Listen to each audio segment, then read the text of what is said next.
আচ্ছা, একজন বোন আর একটা প্রশ্ন করেছেন, আমার স্বামী নেই কিন্তু আমার হজ করার মতো সামর্থ্য আছে, অর্থ আছে, টাকা পয়সা আছে, এই অবস্থায় আমি স্বামী ছাড়া হজ করতে যাবো কিনা? হজের জন্য স্বামী শর্ত না তো, আপনার স্বামী নেই তাতে কি? আপনার হজের জন্য, মেয়েদের হজের জন্য শর্ত হলো নিজে এবং আরেকজন মাহরাম, এই দুইজনকে নিয়ে হজ করার মতো অর্থ তার থাকলে তার উপরে হজ ফরজ হবে। পুরুষের হজ ফরজ হওয়ার জন্য সিঙ্গেল একজনের হজ করার সামর্থ্য থাকলেই হজ ফরজ, নিজেরটা নিজে করবে। মহিলা মানুষের যেহেতু একজন বডি গার্ড লাগবে, মহিলা যেহেতু যেন বিষয় না, পুরুষের মতো সস্তা জিনিস না। মহিলাকে আল্লাহ সুবহানাহু ওয়া তাআলা প্রেসিডেন্ট প্রধানমন্ত্রীর মতো গার্ড নিয়ে চলতে বলছে, গার্ড ছাড়া চলা যাবে না। আমাদের প্রেসিডেন্ট চাইলে বাইরে আসতে পারবে? জীবনও সম্ভব না। প্রেসিডেন্ট যদি নিজেও বলে তার গার্ডদেরকে, বাহিনীদেরকে যে বাবা তোরা আমার একটু মুক্তি দে, আমি একটু বাজারে একটু নিজে যাই, এটা সবজি কিনবো আজকে, দিবে? অসম্ভব। বলবে নো স্যার, আপনাকে একা যেতে দেওয়া হবে না, আপনি চাইলেই হবে না। প্রায় সময় আমাদের প্রেসিডেন্ট বলে বিভিন্ন বক্তব্য, আমি জেলখানায় আছি। তো মহিলারা হলো প্রেসিডেন্টের মতো, যেদিকেই যাবে একজন কি থাকতে হবে? গার্ড থাকতে হবে তার সাথে। তো হজ করতে যাবে, তার সাথে গার্ড লাগবে। দুইজন লোকের টাকা আনুমানিক এখনকার বাজারে 7.5-8 লাখ টাকা লাগে, বা 7-8 লাখ টাকা লাগে। এই 7-8 লাখ টাকা যদি তার কাছে থাকে ঋণ মুক্ত, তাহলে তার হজ ফরজ। স্বামী না থাকলে বাবাকে নিয়ে যাবেন, অথবা ভাইকে নিয়ে যাবেন, অথবা মাহরাম যেই হয় এরকম কোন একজন পুরুষকে নিয়ে যাবেন। আর একটি প্রশ্ন, আমি মসজিদের জন্য, একজন প্রশ্ন করেছেন যে আমি মসজিদের জন্য জায়গা দান করতে চাই, এক্ষেত্রে কোন ধরনের লোককে দান করলে তাওহীদ ও সুন্নাহ প্রতিষ্ঠা হবে, বা কাকে দান করা যেতে পারে? উত্তর তো আপনি নিজেই বলে দিয়েছেন।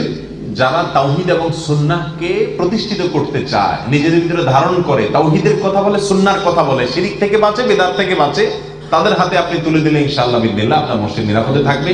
এটা অঞ্চল ভ্যারি করবে। আপনার অঞ্চলে, আপনার এলাকাতে কোরআন এবং সুন্নাহ পক্ষে যে সমস্ত উলামা ইকরাম কথা বলেন, বিদআত এবং শিরকের বিরুদ্ধে যারা কথা বলেন, যারা উম্মার ঐক্যের গুরুত্ব বোঝেন, উম্মাকে ফাটল ধরান না, তাদের হাতে ন্যস্ত করবেন, সুপর্দ করবেন এবং পরামর্শ নেবেন ইনশাআল্লাহ। দাড়ি রাখা সুন্নত না ওয়াজিব? দাড়ি রাখা সুন্নত না ওয়াজিব, এর উত্তর ডক্টর খন্দকার আব্দুল্লাহ জাহির চমৎকার ভাবে দিয়েছেন। সেটা হলো দাড়ি রাখা, এটা নবী সাল্লাল্লাহু আলাইহি ওয়াসাল্লাম দাড়ি রেখেছেন, সেই হিসাবে সুন্নত। তিনি দাড়ি রাখার জন্য অর্ডার করেছেন, সেই হিসাবে ওয়াজিব। অতএব দাড়ি রাখার মূল বিধান হলো সেটা ওয়াজিব। মূল বিধান হলো কি? ওয়াজিব। সকল ওয়াজিবই সুন্নত। সুন্নত মানে রাসূল সাল্লাল্লাহু আলাইহি ওয়াসাল্লাম যা করেছেন, তো রাসূল সাল্লাল্লাহু আলাইহি ওয়াসাল্লাম তো ওয়াজিব কাজগুলো করেছেন, সেজন্য সেই অর্থে কি বলা যায়? সুন্নত বলা যায়। কিন্তু এটা আসলে সুন্নত না, এটা কি? ওয়াজিব। ওয়াজিব কাকে বলা হয়? যে কাজ করার জন্য রাসূল কারীম সাল্লাল্লাহু আলাইহি ওয়াসাল্লাম ফরমান জারি করে নির্দেশ করেছেন এটা করতে হবে, সেটা ওয়াজিব।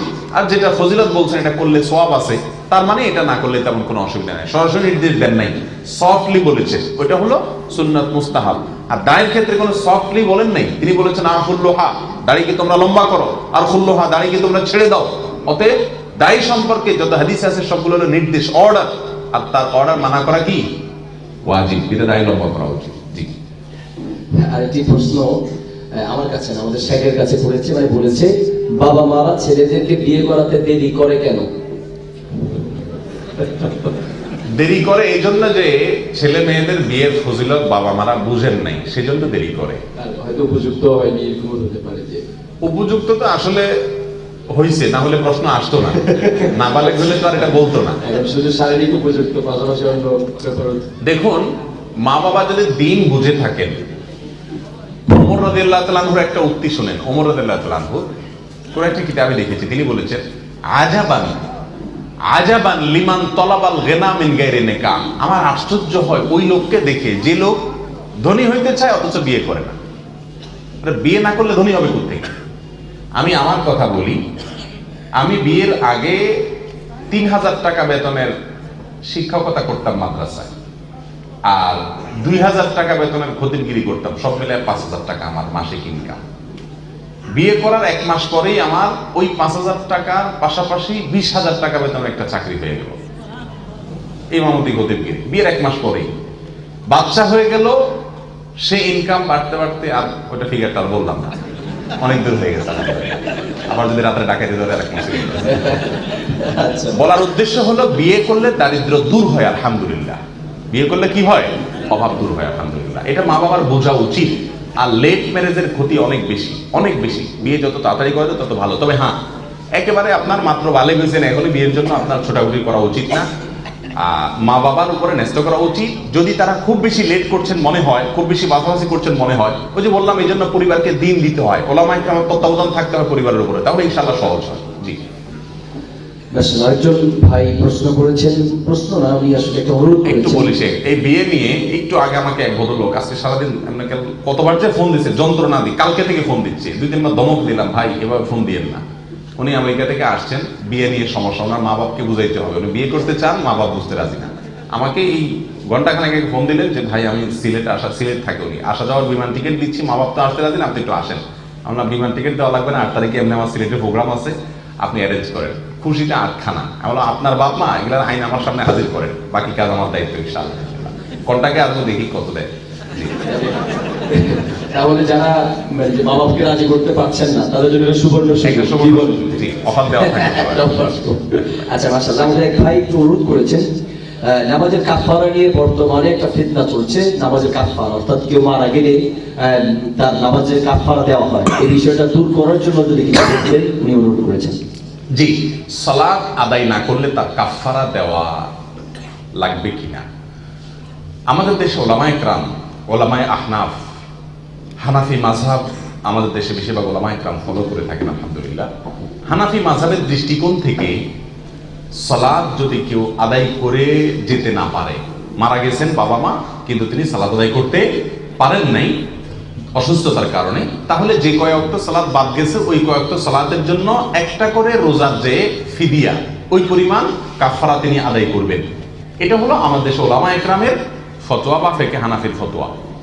আরবের ওলামায়ে কেরাম, আরবের স্কলারগণ যারা আছেন, যেমন সৌদি আরবের মাশায়েখ আছেন, তাদের কথা যদি আমরা নির্দিষ্ট করে বলি, তাহলে সেক্ষেত্রে ওই সমস্ত ওলামায়ে কেরাম বলেন সালাতের কাফারার কোনো বিধান ইসলামী শরিয়াতে নাই। তো বলছিলাম সালাতের কাফারার বিষয়ে কোরআন এবং হাদিসে সুনির্দিষ্ট করে সালাত আদায় না করলে তার জন্য কাফারা দিতে হবে এরকম কোনো বিধান কোরআনে তো নাই, কোনো বিশুদ্ধ হাদিস দ্বারাও প্রমাণ পাওয়া যায় না।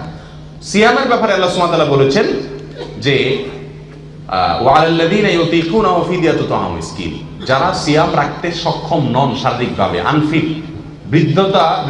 বার্ধক্যজনিত কারণে, তারা প্রত্যেক সিয়ামের জন্য একটা করে ফিদিয়া দিবেন, কাফারা দিবেন। এখন আমাদের ওলামায়ে কেরাম বলেন সিয়ামের জন্য যদি কাফারা দেওয়া লাগে, সালাত তো সিয়ামের চেয়ে গুরুত্বপূর্ণ, অতএব এটা ছুটে গেলে আরো বেশি করে কি দেওয়া লাগবে, কাফারা দেওয়া লাগবে। মূলত সিয়ামের বিকল্প আছে, সফরে যদি সিয়াম না রাখতে পারে বাসা রাখতে পারে, সিয়াম রাখতে পারলো না কাফারা দেবে। সালাতের কোনো বিকল্প নাই, এই জন্য সালাত দাঁড়িয়ে না পারলে বসে, বসে না পারলে শুয়ে, ইশারা যতক্ষণ সেন্স থাকে সালাত আদায় করবে। যদি সেন্স না থাকে তাহলে তার সালাত মাফ, কাফারার কোনো অপশন আর তাহলে কি করে না, থাকে না। বাসায় মা বোনেরা যদি কোরআন খতম করে, মানে কোরআন পড়ে শেষ করে, তাহলে মসজিদে কোরআন হাদিয়া দেওয়া লাগবে কিনা, যেহেতু দেশে প্রচলিত আছে যেমন এক জায়গায়। কোরআন তেলাওয়াত করলে ভাই অটোমেটিক, যেমন প্রশ্ন করেছেন হয়তো তিনি জানার জন্য জানেন না, হয়তো আমরা মজা করলে তো হবে না। কোরআন তেলাওয়াত করে যদি আপনি শেষ করেন, খতম করেন, এটা আল্লাহ সুবহানাহু ওয়া তাআলার কাছে অটোমেটিক স্বয়ংক্রিয়ভাবে আপনার আমলনামায় সওয়াবগুলো যুক্ত হয়ে যাবে। কোনো মসজিদে টাকা দিয়া, কোনো হুজুরকে টাকা দিয়া এটা বক্সায় দেওয়া, বক্সানো বুঝেন তো, মানে পাঠায় দেওয়া। হুজুর কোনো পোস্টমাস্টারের, আল্লাহর কোনো দালাল নাই, আল্লাহর কোনো কি নাই, দালাল নাই। মুশকিল হলো আমাদের দুনিয়ার বাংলাদেশের প্রেক্ষাপটে সব কাজ দালাল দেয়া করতে হয়, দালাল ছাড়া কোনো কাজ হয় না। একটা ট্রেনের টিকিটও পাওয়া যায় না সামনের দরজা দিয়ে, পিছনের দরজা দিয়ে দালালের কাছে ঠিকই পাওয়া যায়। আমরা মনে করি আল্লাহর কাছ থেকেও মনে এরকম করা লাগে, কিন্তু না। আল্লাহ বলেছেন উদউনি আস্তাজিব লাকুম, তোমরা দোয়া করো আমি ডাইরেক্ট কবুল করব, কোনো দালাল বা মধ্যস্থকারীর প্রয়োজন নাই। এই জন্য কোরআন তেলাওয়াত করলে অটোমেটিক পৌঁছায় যাবে, কেউ বক্সায় দেওয়া লাগবে না। হুজুরদের কাছে এসে হুজুর আমার বাসায় খতম কোরআন দিয়েছে, একটু খতম দিয়েছে, এটা বক্সায় দেন, তো হুজুর আবার ওটা পাঠায় দেয় আল্লাহর কাছে। এরকম কোন কুরিয়ার সার্ভিস আল্লাহর কাছে নাই। জি, মোবাইলে কোরআন থাকা অবস্থায় মোবাইলে ওযু না থাকা, ওযু ছাড়া কোরআন ধরা যাবে কিনা, মোবাইলে কোরআন আছে ওযু ছাড়া ধরা যাবে কিনা। মোবাইলে কোরআন নিয়ে অনেকগুলো কথা আছে, এই বিষয়ে আমাদের ইউটিউব চ্যানেলে, আমাদের আসুন্নাহ ফাউন্ডেশন চ্যানেলে একটা লম্বা আলোচনা আছে, যত প্রশ্ন আছে সব উত্তর সেখানে দেওয়া আছে। তারপরে এখানে প্রশ্ন আছে বলি, মোবাইলে যদি কোরআনের কোনো আপনার সফট কপি থাকে, ডাউনলোড করা থাকে, এই কোরআন, এই মোবাইল নিয়ে অনেকে প্রশ্ন, টয়লেটে যেতে পারবো কিনা। উত্তর হলো পারবেন, কারণ আপনার বুকের ভিতরে কোরআন আছে না নেই? আপনি কোরআনের সূরা ফাতিহা, অন্যান্য সূরা মুখস্থ আছে না, তাহলে আপনি কিভাবে টয়লেটে যান? এগুলো নিয়ে টয়লেটে যাচ্ছেন না। আপনার বুকের ভিতরে কোরআন নিয়ে যেরকম আপনি টয়লেটে যেতে পারেন, মোবাইলের বুকের ভিতরে কোরআন নিয়েও আপনি কি করতে পারবেন, টয়লেটে যেতে পারবেন। এখন কত হলো, কোরআনের অ্যাপস থেকে কোরআন দেখে দেখে পড়লে আমরা সেটা পড়ার সময় যদি করি, আপনার ওযু না থাকে, অসুবিধা আছে কিনা? উত্তর হলো কোনো অসুবিধা নেই। কারণ হলো, একে তো কোরআনে কারীমের যে অ্যাপসটা আপনার মোবাইলে আছে, আপনি যখন এটা ওপেন করবেন, এটা সরাসরি টাচ করছেন না। এই কোরআনটা সরাসরি আপনার কি হয় না, টাচ হয় না। এখানে মোবাইলের আপনার উপরে ডিসপ্লে আছে, সেন্সর আছে, তার উপরে গ্লাস আছে, তার উপরে আবার প্রোটেকশন গ্লাস আছে, অনেকগুলো আবরণ আছে। অনেকগুলো আবরণের উপর দিয়ে কোরআন ধরলে কোনো অসুবিধা নাই, বিনা অজুতে ধরা যায়। অতএব এই মোবাইলের অ্যাপসের কোরআন তেলাওয়াত করার জন্য ওযুর দরকার নাই। কথা কি বুঝাতে পারছি? আর সবচেয়ে বড় কথা হলো, এই মোবাইলের ভিতরে যে কোরআন আছে, এটা কোরআনের সফট কপি। এই সফট কপি আপনি চাইলেও, মোবাইল ভাঙলেও এটা ধরতে পারবেন না, এটা টাচ হবে না। অতএব বিনা ওযুতে টাচ মোবাইলে বা স্মার্টফোনে কোরআন তেলাওয়াত করাতে অসুবিধা নাই।